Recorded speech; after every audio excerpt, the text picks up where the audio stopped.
2018-жылы үйлөнүп,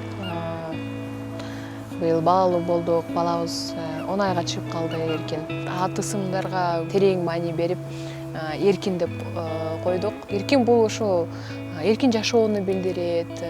Кыргыздын табиятында өзү ушул эркин жашап, эркин жашоо сүрүп, эркин сүйлөп, өзүн эркин сезген калкпыз да. Ошол үчүн көңүлү эркин болсун, башы эркин болсун, жашоосу эркин болсун, өлкөсү эркин болсун деп ошондой ниет менен ысымын койдук. Бабалардан калган сүйүү ыргагы, бул жашоонун көркү көңүл ачууда. Музыкалдык мектепке бергенбиз. Музыкалдык мектепте активный болду. Бир аз активный болгондо эле бир жерден барып пианино алып келип берип койду, подарка кылып. Ошо Элнураны чоңойгонго чейин өзү менен жанына сетип жүрдү.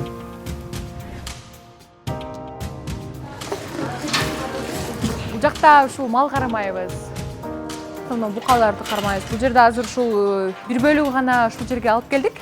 Айылга алып түштүк да. Анан элүүнүн ашыгы азыр жайытта жайгашкан. Менин кайнатам каза болгондон кийин ошол фермасы, малдары, мал чарбанын баары ошол Аляскарга калган да. Менимче журналистикага мени тагдыр алып келген. Себеби биринчи мен университетке медициналык академияга тапшыргам. Бирок кийин эле ошол иликтөө тармагына өтүп, катар өлкөнүн башчысы шейх Тамими бин Аль-Хамадтын атындагы сыйлыкка ээ болуп, премияны тапшыруу Азия Африкада өткөн болчу. Мен журналист катары канча маселелерди көтөрсөм, бир-эки маселелер аягына чейин чыкса, калган жүздөгөн маселелер аягына чыккан эмес.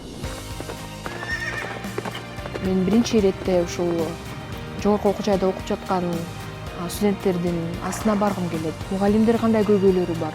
Медицина тармактагы кызматкерлердин астына баргым келет. Жер маселеси, жер кенен дешет, бирок иш жүзүндө жашоодо биз көрүп атабыз. Жер жетпейт эч кимге.